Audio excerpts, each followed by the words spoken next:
우리는 4월 9일 이 능력을 시험받는 자리에서 우리가 만든 배를 우리 도크 안에서 잃었습니다. 여기에 사람까지 잃어버렸죠. 세계 시장이 가장 묻고 싶어하던 질문에 가장 나쁜 대답을 우리가 내놨습니다. 그래서 진짜 질문은 이거죠. 우리는 잠수함을 만드는 나라인가? 아니면 잠수함을 30년 동안 책임질 수 있는 나라인가? 이제 남는 질문은 하나입니다. 이 전력 공백을 무엇으로 메울 것인가? 가장 직관적인 해결책이 무려 3가지나 있습니다. 첫 번째는 똑같은 손원일급 한 척을 새로 만드는 거죠. 이렇게 되면 어떻게 돼요? 승조원 교육도 정비시설도 부품도 무장도 그대로 쓸 수 있습니다. 그리고 이렇게 되면요, 여기서 누가 나오냐? 캐나다에서 우리한테 아픔을 줬던 TKMS가 등장하게 됩니다. 손원일급은요, 우리가 독일 214급 설계를 도입해서 국내에서 건조한 잠수함이에요. 설계 출발점과 핵심 체계의 개발은 여전히 어디? 독일에 있습니다. 1번 함부터 3번 함 건조 계획이 2000년에 있었고 2차 사업에서 4에서 9번 함의 9개의 원자재 계약이 2008년 12월에 TKMS하고 체결이 됐었어요. 똑같은 배를 한 척 더 만들려면 설계권과 기술 자료 사용 범위 그리고 원 제작사의 장비 공급, 단종 부품 대체, 형상 변경 승인을 전부 다시 확인해야 됩니다. 그러니까 여러분들 국내 조선소에 도면이 있다고 그냥 마음대로 막 찍어내거나 수출할 수 있는 게 아니에요. 그 다음에 두 번째는 뭐냐면은 여기서 또 TKMS. 지금 TKMS는요, 이 214급의 후속 발전형인 214NG를 제품으로 내놓고 있습니다. 여기에는 이제 4세대 연료전지 AIP하고 최신 배터리, 그 다음에 X자형 방향타까지 있어요. 그런데요, 문제는 뭐냐? 우리가 만들던 손원일급의 그 형상 그대로가 아닙니다. 발전형이기 때문에. 앞에 214급을 완전히 동일하게 만들기로 하면 함대 호환성은 높아지지만 오래된 부품과 기술 자료를 다시 해야 되는 그런 문제를 만나게 되고, 반면에 이 발전형인 214NG로 가면 성능은 좋아지겠죠. 성능은 좋아지지만 기존 함대와 장비 교육 정비 체계가 달라집니다. 그리고 중요한 건 둘 다 뭐예요?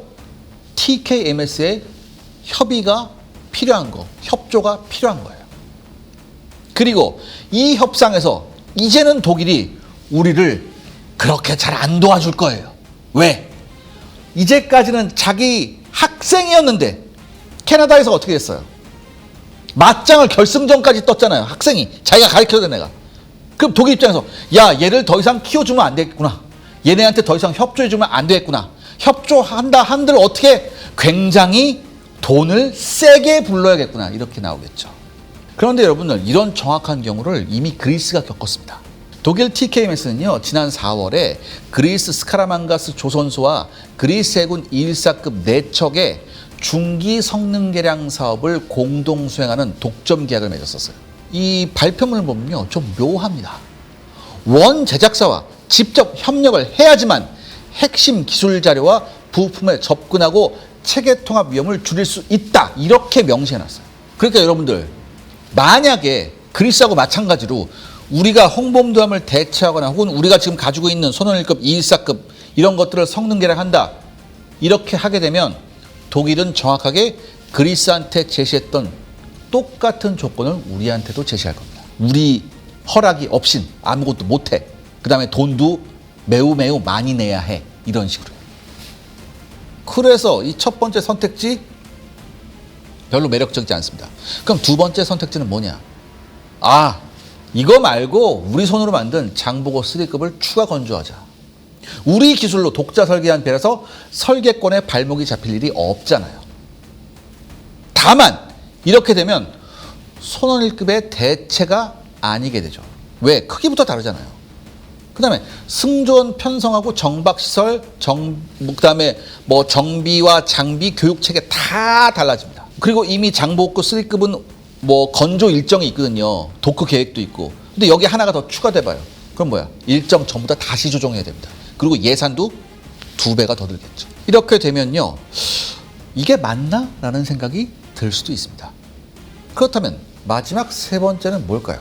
국내 독자 설계한 2,000톤급 잠수함을 아예 이참에 개발해버리죠. 그런데요, 여기서 잊지 말아야 할 원칙이 하나 있습니다. 214급 8척을 굴리는 함대에 훈련도 정비도 부품도 안 맞는 배를 이렇게 한 척 끼워넣게 되면요, 그 한 척 때문에 별도 교육과정과 별도 정비 인력과 별도 재고를 평생 유지해야 합니다. 여러분들, 함대에서 가장 비싼 배는요, 제일 큰 배가 아니에요. 혼자 다른 배예요. 그래서 214급 계열형을 만들자는 주장을 정확히 해석하면요, 214급 도면을 쓰는 게 아니라 214급과 훈련 정비 부품이 최대한 호환되는 우리 설계의 배를 만들자입니다. 제가 지금부터 그 얘기를 해드리겠습니다. 우리한테는요, 1,400톤급 DSME 1400과 3,000톤급 이상의 장보고 3 사이를 채울 수 있는 실전 배치형 잠수함 모델이 없습니다. 중간에 비어 있어요. 근데 이게 굉장히 뼈아픕니다. 왜냐? 폴란드 잠수함 사업이나 지금 필리핀 잠수함 사업에서도요, 반복해서 이 아팠던 지점이 요 중간급을 찾고 있는데 요 중간급이 없어요. 그래서 솔직히 말해서 개발이 필요한 건 맞습니다. 그리고 사실 좋은 소식도 있습니다. 하나오션이 이 구간을 겨냥해서 독자 개발한 2,000톤급 오션 2000인데 이걸 지난 5월에 영국 로이드선급으로부터 기본 승인을 받았습니다. 이 기본 승인이란 건 뭐냐면요, 조선 해양 및 산업 플랜트 분야에서 신기술 설계안의 관련 코드, 기준, 규칙, 표준 조항의 적용, 공학적 분석 및 위험도를 평가하는 건데요. 기본 승인을 부여받게 되면요, 해당 기술이 선박 또는 해양 구조물의 적절한 신뢰 수준과 타당성을 갖췄다, 이렇게 의미를 해석하시면 돼요. 특히 로이드선급이 잠수함 설계에서 기본 승인을 준 건요, 이번이 처음이라고 밝혔습니다. 그러니까 의미 있는 성과가 맞습니다. 그런데 이걸 실전 검증으로 부풀리면 안 돼요. 일단 설계상으로는 문제가 전혀 없다, 신기술을 적용했음에도 문제가 전혀 없다, 이걸 승인받은 거예요. 그런데 여러분, 이 잠수함을 사려는 나라, 잠수함을 수입하려는 나라가 결국은 보고 싶어하는 건 뭐예요? 도면이에요? 아니에요. 실물이에요. 이 실물이 정해진 수심까지 내려갔다 안전하게 올라오는가, 소음은 어느 정도인가, 고장 나면 부품이 며칠 안에 오는가, 이런 것들에 관심이 있어요. 실물이 나와서 이런 것들 다 할 수 있느냐. 그래서 이 기회에 대체함을, 홍범도함 대체함을 국내용과 수출용의 공동 플랫폼으로 잡자는 이런 발상이 나왔고, 제가 생각하기엔 충분히 검토할 가치가 있다고 생각합니다. 우리 해군이 먼저 이 2,000톤급 잠수함을 굴려봐서 신뢰성을 증명하면 해외 고객한테 종이 잠수함이 아니라 실제 잠수함을 제안할 수 있습니다. 그리고 사실 우리 능력이면 이 정도 급의 야무진 잠수함을 만드는 건 일도 아니에요. 하지만 여기서 하나는 정리하고 가야 됩니다. 바로 배터리 얘기인데요. 왜냐하면 지금 잠수함 시장에서 가장 큰 화두가 이 배터리이기 때문에요. 필리핀에서 지금 우리가 잠수함 사업을 하고 있거든요. 필리핀이 잠수함 도입 사업을 하는데 우리가 거기서 프랑스하고 맞붙고 있어요. 그런데 프랑스가 제안한 잠수함이 있습니다. 스콜펜 이볼브드라고. 얘도 리튬 기반이에요, 배터리가. 그리고 맞붙고 있는 하나오션의 이 장보고 3PN 요 모델도 배터리가 리튬 기반입니다. 리튬이온은요, 같은 무게와 공간에서 더 많은 전력을 담고 충전 시간을 줄일 수 있어요. 대신에 이게 열 폭주가 옆셀로 번지는 걸 막아야 되고요, 가스와 열을 안전하게 빼내야 됩니다. 우리 방위사업청은요, 이 장보고 3 배치 2용 전지를 개발하면서 800도 화염 시험과 1시간 해수 침수 시험 같은 가혹한 조건의 시험을 시행했다고 밝혔습니다. 중요한 건 우리 배터리는 안전합니다, 이렇게 말로만 홍보하는 게 아니에요. 어떤 고장을 가정했고 어느 온도에서 얼마나 버텼고 열 폭주가 옆 모듈로 번지는데 몇 분 걸렸고 그 사이 승조원이 격실을 차단하고 빠져나올 시간을 가질 수 있느냐, 이런 거를 객관적인 숫자로 증명해야 됩니다. 그리고요, 우리 잠수함을 도입하려는 나라의 해군 참모총장이 우리한테 이런 질문을 할 수 있습니다. 야, 한국, 너네 잠수함 얼마 전에 정비 중에 배터리를 넣으면서 불이 났잖냐? 이렇게 물어보면 어떡할 거예요? 만약에 이 질문을 피해 다니면 팔 수 있겠어요? 굉장히 힘들걸요? 어떻게 해야 돼요? 이 질문에 대한 답을 아예 상품 패키지로 만들어놔야 됩니다. 우리가 한번 이런 화재 사건이 있었기 때문에 이런 거 그냥 대충 덮고 넘어가면 안 되고요. 차라리 이 기회에 이걸 깨끗하게 공개하면서 이렇게 해야지 우리가 이걸 또 하나의 마케팅으로 활용할 수 있는 거예요. 그냥 잠수함 모형만 전시장에서 딱 갖다 놓으면 안 먹힙니다. 그리고 이 질문은요, 국내에서만 끝나지 않습니다. 지금부터는 이걸 해외 고객의 입장에서 한번 봐야 합니다. 최근 우리 방산 성적표를 한번 봐야 됩니다. 지난해 11월 26일에 폴란드가 오르카 프로젝트 잠수함 3척의 공급자로 어디를? 스웨덴을 골랐어요. 스웨덴 사브의 A26을 선택했죠. 당시 하나오션은요, 폴란드한테 퇴역 예정 잠수함 리스와 진해 훈련 인프라까지 제공하는 이런 엄청난 패키지를 들이밀었는데도 졌어요. 그때 스웨덴이 뭐라고 그랬냐? 폴란드 조선소가 잠수함 정비 능력을 갖추도록 투자하겠다고 제안했었습니다. 그리고 얼마 전에 캐나다 차세대 잠수함 사업에서 우리가 독일 TKMS한테 또 한 번 밀려버렸죠. 그런데 여러분 생각해 보세요. 두 번 다 잠수함의 성능이 부족해서가 아닙니다. 두 번 다 승자가 판 것은 잠수함이라기보다는 그 나라 안에 남을 정비 능력이에요. 그리스에서 독일이 성능 개량 사업을 독점으로 가져간 것도 같은 얘기입니다. 우리가 자꾸 놓치고 있는 시장이 있습니다. 새롭게 뭘 만들어서 하는 수출 시장이 아니라 MRO, 즉 함정 유지보수 정비, 요 시장이에요. HD 현대중공업은요, 미 해군 군수 지원한 MRO 사업을 밀어왔고요. 지난해 말 HD 현대 미포와 합병을 해서 도크와 설비와 인력을 묶어서 해외 군함 사업 역량을 키우려던 그런 참이었었습니다. 바로 이럴 참에 이번 화재로 안전관리 이슈가 터진 거죠. 이번 화재 사건 때문에 이 HD 현대중공업이 미 해군 MRO 사업에서 배제됐다 이렇게 말할 수는 없습니다. 그럼에도 불구하고 분명한 것은 홍범도한 화재는요, 앞으로 해외 군함 MRO 수주에서 반드시 우리가 설명해야 되는 그런 부분이에요. 뭐에 대해서 설명해야 돼요? 안전, 품질 관리. 여기에서 우리가 항상 설명해야 될 거예요. 여러분, 이 MRO 발주 기관은요, 도크 크기만 보지 않습니다. 너네가 저렇게 큰 도크가 있구나, 그러니까 우리가 맡길게. 전혀 아니에요. 그것보다 더 중요한 게 뭐냐면 화재 예방 절차, 협력업체 통제, 비상 대피 계획, 작업 허가 제도, 재발 방지 조치 이런 거 다 꼼꼼하게 함께 평가합니다. 그리고 이 홍범도 하면요, 여러분들 HD 현대중공업이 직접 건조해서 해군에 인도한 배예요. 그런데 자기가 만든 배를 자기 도크에서 자기 정비 과정에 화재가 일어나서 이 사단이 난 겁니다. 그러니까 해외 고객이 묻지 않을 수 없을 거예요. 원인이 뭐야? 왜 사람이 빠져나오지 못했어? 같은 일이 다시 없다는 걸 어떻게 확신할 거야? 이런 질문들에 대해서 아직 수사 중이라 말씀드리기가 어렵다. 이렇게만 말해서는 신뢰가 돌아오지 않습니다. 반대로 원인과 책임을 투명하게 공개하고 안전관리 체계를 국제 수준으로 뚫어고친 뒤에 외부 검증까지 받으면 이때는 얘기가 달라지겠죠.